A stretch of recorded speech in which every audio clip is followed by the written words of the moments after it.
Let's now play out that exclusive conversation with the Defence Minister of the country, Mr. Rajnath Singh. आपने बिहार में बहुत रैलियां address की हैं, आप काफी सक्रिय हैं।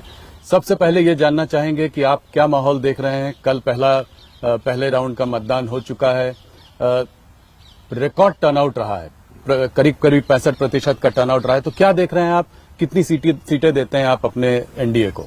वैसे हम लोगों की जो सार्वजनिक सभाएं हो रही हैं उसमें जो पब्लिक का रिस्पांस जिस प्रकार से प्राप्त हो रहा है उसे देखते हुए मेरा स्पष्ट मत है कि सरकार तो बनेगी, लेकिन 2/3 की मेजॉरिटी भी एनडीए को हासिल हो सकती है।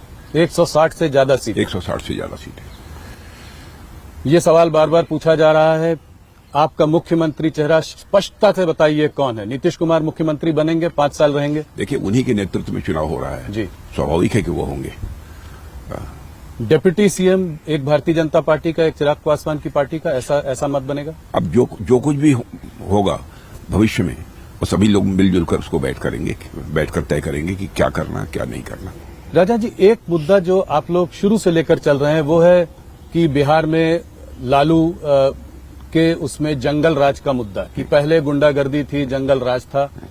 तो इस बार भी आप लोगों ने इस मुद्दे पर पूरे समय से आप बने रहे हैं, मगर इस बार आपके दल के ही एक अनंत सिंह जी जो है अब गिरफ्तार हो गए हैं। गोली चली पहली बार और दुलार चंद यादव मारे गए। इसके बारे में आप क्या कहना चाहेंगे? हो सकता है 1-2 घटनाएं ऐसी हो जाती हैं, लेकिन इसके कारण किसी को ये नहीं कहा जा सकता कि वो फला व्यक्ति जो है माफिया है या ये है वो है।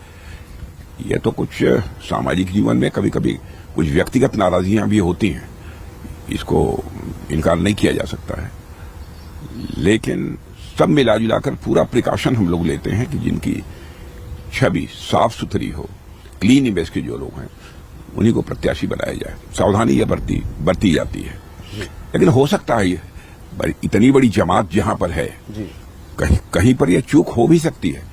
इस संभावना को भी मैं नकारता नहीं हूं। राहुल गांधी इस चुनाव में लगातार कैनवसिंग कर रहे हैं, कैंपेनिंग कर रहे हैं। एक समय में जैसे जैसे चुनाव पास आता गया, अटैक थोड़े पर्सनल होते जा रहे थे। उन्होंने कहा कि मोदी जी वोटों के लिए कुछ भी कर सकते हैं, बोलेंगे तो स्टेज में वोटों के लिए नाच भी देंगे। थोड़ा छठ के समय में भी उन्होंने ऐसा बोला कि उन्होंने यमुना में डुबकी नहीं लगाई, एक सैनिटाइज पॉन्ड में जो है जाके उसके सामने छठ मैया की पूजा कर रहे थे। कैसे देखते हैं इस तरह के रिमार्क्स को आप? मैं समझता हूं कि इस प्रकार के रिमार्क्स का कोई औचित्य नहीं है, और नौटंकी का प्रश्न यहां तक है। मैं समझता हूं देश अच्छी तरह इस बात को समझता है कि मोदी जी के साथ इस प्रकार के आरोप किसी भी सूरत में चस्पा नहीं होते। वो बहुत ही सीधी और सपाट बात जनता के सामने रखते हैं। जनता को गुमराह करके उन्होंने कभी भी जनता का समर्थन हासिल करने की कोशिश नहीं की है। जो तथ्य हैं उन तथ्यों को ही प्रस्तुत करके जनता का समर्थन वो हासिल करते हैं। इस बार जब कल लोग मतदान डालने जा रहे थे, सुबह सुबह महिलाओं की बहुत बड़ी कतार दिखाई दे रही थी।